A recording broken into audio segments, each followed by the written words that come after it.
नमस्कार, मैं पीहू और आप देख रहे हैं लोकमत राजस्थान। आइए रुक करते हैं आज की खबरों पर। अमेरिका ने पाकिस्तान के साथ तेल को लेकर डील की है।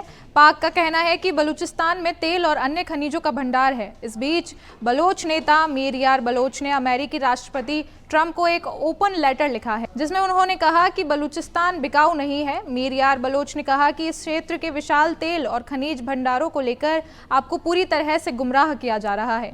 जनरल असीम मुनीर ने आपको भूगोल के बारे में गलत जानकारी दी है। उन्होंने आगे लिखा कि यह इलाका पाकिस्तान के पंजाब प्रांत का हिस्सा नहीं बल्कि बलूचिस्तान गणराज्य का है, जो ऐतिहासिक रूप से संप्रभु राष्ट्र रहा है। उनका मुख्य तर्क था कि यह क्षेत्र बेचने योग्य नहीं है और यहाँ के संसाधनों का दोहन पाकिस्तान, चीन या किसी अन्य देश की तरफ से स्वीकार नहीं होगा। यूक्रेन युद्ध को लेकर अमेरिका रूस की जुबानी जंग अब एक्शन में बदलती दिख रही है। ट्रंप ने रूस को घेरने के लिए 2 परमाणु पनडुब्बियों को रवाना किया है। ट्रंप का यह एक्शन रूसी सुरक्षा परिषद के सदस्य के बयान के बाद आया है। मेदवेदेव ने ट्रंप द्वारा रूसी अर्थव्यवस्था को डेड बताए जाने पर कहा था कि ट्रंप अमेरिकी फिल्म वॉकिंग डेड और रूस का डेड हैंड भी याद रखें। वहीं ट्रंप के ताज़ा बयान पर वरिष्ठ रूसी सांसद ने कहा है कि ट्रंप द्वारा भेजी गई 2 परमाणु पनडुब्बियों को रोकने के लिए रूस के पास समुद्र में पहले ही पर्याप्त पनडुब्बियां हैं। भेजी गई अमेरिकी पनडुब्बियां पहले ही हमारे निशाने पर हैं।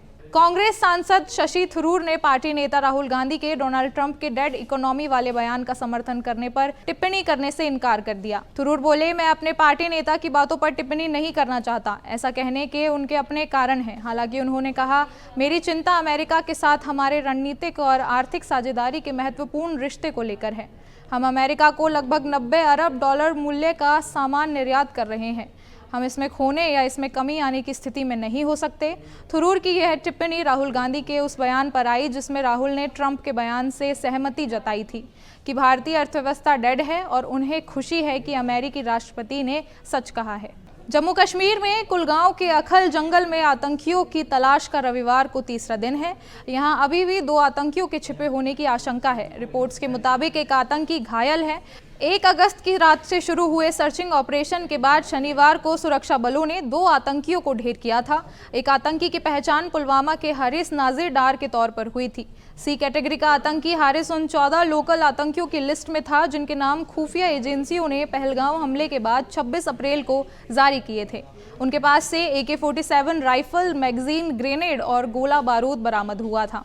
एनकाउंटर के दौरान शनिवार को सेना का जवान घायल हुआ था। रविवार को एक और जवान घायल हुआ। दोनों का श्रीनगर के हॉस्पिटल रेफर में इलाज जारी है। राहुल गांधी ने पिछले 10 दिनों में तीसरी बार इलेक्शन कमीशन पर निशाना साधा है। राहुल ने कहा, भारत का इलेक्शन सिस्टम मर चुका है। हम आने वाले कुछ दिनों में आपको साबित कर देंगे कि लोकसभा चुनाव में कैसे धांधली हो सकती है, और हुई भी। भारत के पीएम के पास बहुत कम बहुमत है। अगर 10 से 15 सीटों पर भी धांधली ना होती तो वे भारत के प्रधानमंत्री नहीं होते। राहुल ने ये बातें दिल्ली के विज्ञान भवन में आयोजित एनुअल लीगल कॉन्क्लेव 2025 में कही। इससे पहले राहुल ने 1 अगस्त को कहा था कि चुनाव आयोग वोटों की चोरी कर रहा है। हमारे पास एटम बम है, जब फटेगा तो चुनाव आयोग बचेगा नहीं। अहमदाबाद से लंदन जा रहे एयर इंडिया प्लेन क्रैश में मारे गए 52 ब्रिटिश नागरिकों के परिजन शवों की पहचान को लेकर गंभीर चिंता जता रहे हैं। ब्रिटेन की लीगल फर्म की स्टोन लॉ के मुताबिक भारत से भेजे गए 12 शवों में से 2 की पहचान गलत पाई गई। इस हिसाब से 40 शवों की पहचान पर संदेह जताया जा रहा है, जबकि कई शवों का अंतिम संस्कार भी हो चुका है। ब्रिटिश वकील जेम्स हिलीपैट ने भारत की जांच agency aircraft accident investigation bureau से अपील की है कि वे कॉकपिट रिकॉर्डिंग और फ्यूल कट ऑफ जैसे अहम सबूत परिवारों को दें। ब्रिटिश पीएम कीर स्टारमर और पीएम नरेंद्र मोदी के बीच इस मुद्दे पर हाल ही में चर्चा के बाद डीएनए की प्रक्रिया में तेजी आई है। कुछ शवों के डीएनए से मेल खाने की पुष्टि जल्द होने की उम्मीद जताई जा रही है। एशियाई क्रिकेट परिषद के अध्यक्ष मोहसिन नकवी ने मेस एशिया कप के मुकाबलों के लिए वेन्यू का ऐलान कर दिया। हालांकि शेड्यूल का ऐलान पहले ही किया जा चुका था। एशिया कप 9 से 28 सितंबर तक संयुक्त अरब अमीरात में खेला जाएगा। टूर्नामेंट में भारत और पाकिस्तान के बीच ग्रुप मुकाबला रविवार 14 सितंबर को दुबई इंटरनेशनल स्टेडियम में खेला जाएगा। टूर्नामेंट में भारत और पाकिस्तान की टीमें एक ही ग्रुप में है। ऐसे में रविवार 21 सितंबर को सुपर 4 मैच में फिर से उनके आमने सामने होने की उम्मीद है। भारत, पाकिस्तान, ओमान और यूएई को एक ही ग्रुप में रखा गया है।